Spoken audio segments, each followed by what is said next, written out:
22 мамыр күні ақштың Плант-Сити қаласында қазақтың болашағынан үміт күтірер боксшыларының бірі Батыр Жүкембаев рингке оралды. Батырдың қарсыласы бұрын көптеген әлем чемпиондарымен жұдырықтасқан тәжірибелі украиндық боксшы Иван Редкач болған болатын. Біз бүгін осы жекпе-жекке толығырақ тоқталатын боламыз.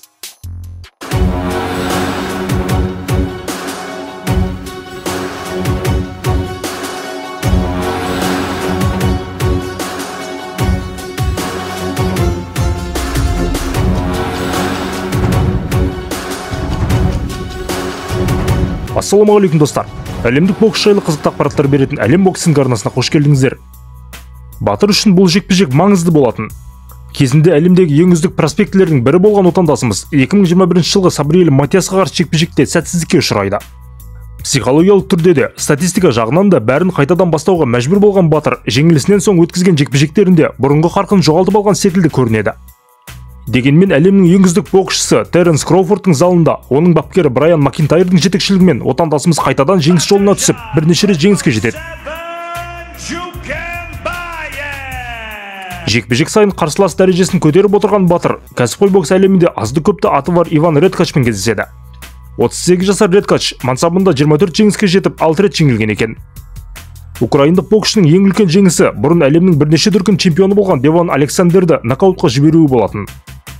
Дегенмен 2020 жылы сол кездің супер жұлдызы Дэнни Гарсиядан ұпай санымен жеңіліп қалады.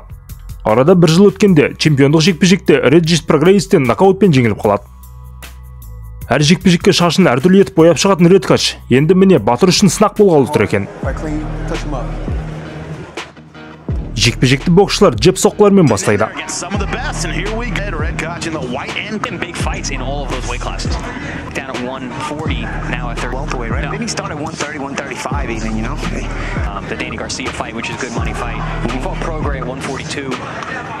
Раунд ортасында екі бірдей хук соққысын өткізіп есеңгіреп қалған Редкач соққы желкеден болды деп шағым айта бастайды. Жалпы Редкач жекпе-жектерінің көбінде осындай шағымдар жасаған жақсы көретін боксшы. Бірінші раундты Батыр айқын басымдылықпен аяқтайды.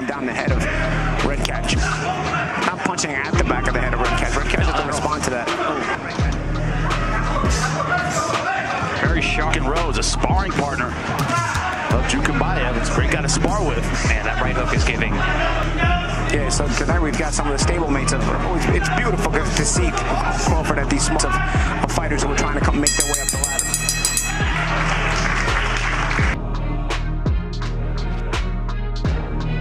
Екінші раундта отандасымыз бастан теген ауыр соққыларға қосып, бүйірден де түйрей бастайды. Once again, a southpaw versus sometimes you see that in older fighters, the legs just don't move the same way. Body shot. Heard that body shot across this arena. Yeah, well placed by Jukumbai. I mean, Redkach has to respond to those. I mean, he keeps complaining, but he keeps putting himself in a... Редкач әзірше жымиып бас шайқағаны болмаса, айтарлықтай қарсылық көрсетуге тырысар емес.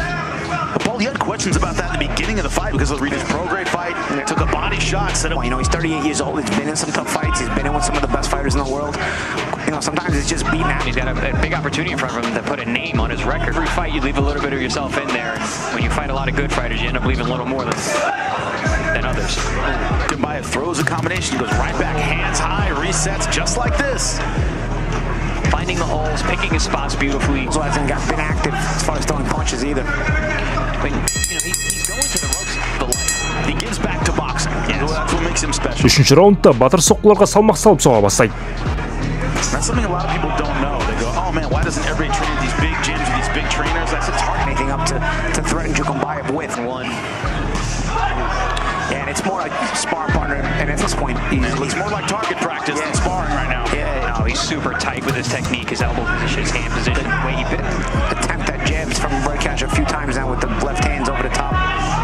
No, even for Drogo can get him out, but he's still being technical, still picking his shots. Yeah, still varying. Redkach, he overthrew the left hand, fell forward. You see right there, he's not even looking to punch back. Раунд соңына қарай сондай соққылардың бірі Редкачтың өкпесіндегі ауасын сығып алып, украиналық боксшы құлаудың аз-ақ алдында болады.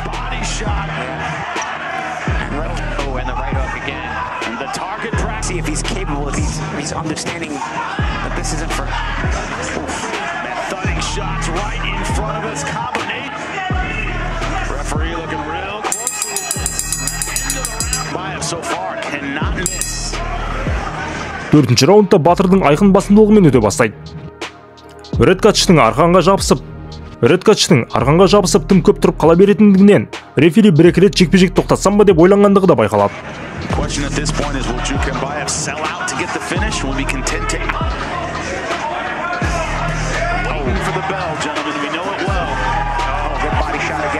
He's hanging in there. And he's not looking for a way out either. He just doesn't have it, like you said. Yes, technical mismatch. There's been a wipeout for the fighter from Kazakhstan. Right behind him in the red. And you see that even that jab attempt from Redkach, he fell forward. Like lean against the ropes because they don't have to show their balance or how bad it is or the lack thereof. To speak of, we in round number 4. Үзіліс кезінде Редкачтың бапкері жекпе-жекті тоқтаттыратындығын айта бастайды. Оған келіп рефери де қосылады. Дегенмен украиналық боксшыға тағы бір раунд мүмкіндік беруді жөн деп шешкен секілді. Бірақ Редкачтың жекпе-жекке құлқы мүлде жоқ секілді. 5-ші раундта да ол ешқандай әрекет жасауға тырыспайды.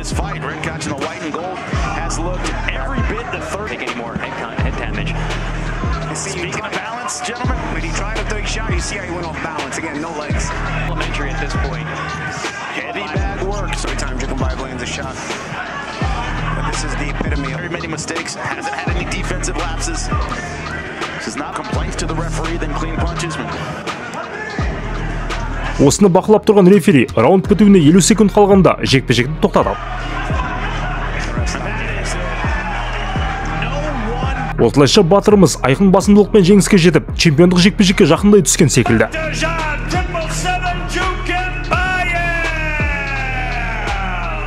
Айта кетерлігі, бұл жекпе-жекке батырды қолдауға Мадияр Ашкеев, Данияр Елеусінов және Нью-Йоркте полицей болып жұмыс істейтін ұлттық қазақ кәсіпқой боксшы Димаш Ниязовтан басқа әлемнің ең үздік боксшысы Теренс Кроуфорд та келген екен. Сонымен қатар, батырға чемпиондық белбеуді тағып тұрған бұл боксшы кезінде Ломаченко нокдаунға жіберген Хорхе Линарес болатын.